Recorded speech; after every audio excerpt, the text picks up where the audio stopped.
Hi everyone, Stephen from the Flyby guys. It's good to see you again. I'm currently at Helsinki airport. I'm travelling to the UK and I'll be there for the next 3 weeks. I'll be working, doing some drone shows over there. But I wanted to give an update because I got these news updates coming in about the recent incident in Los Angeles. So if you remember, there was the drone that collided with the scooper that was trying to put out the fires and stuff.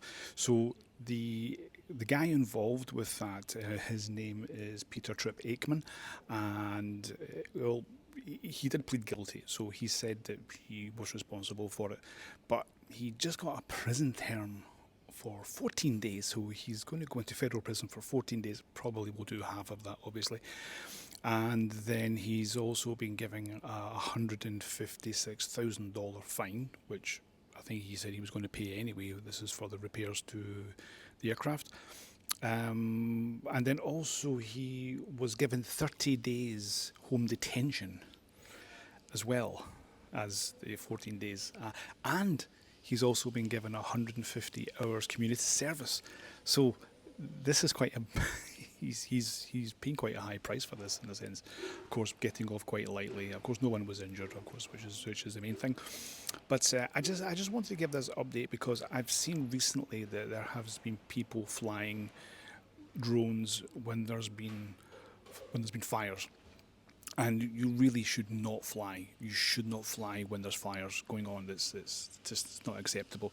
It doesn't matter if you can get something good from the news or whatever, get some exposure. You should not be doing that because you're putting the emergency services at risk and people's lives at risk. So when you see a fire, it's automatic to not go towards it. You should go away from it and certainly not fly a drone, you know. Sorry the noise here because we're at an airport, so it might be quite noisy.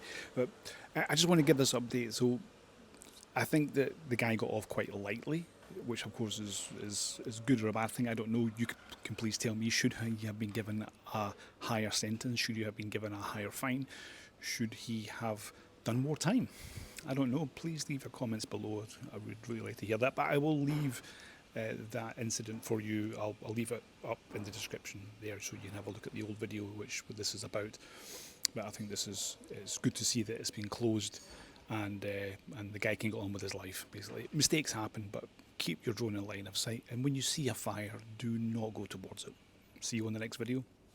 Fly safe.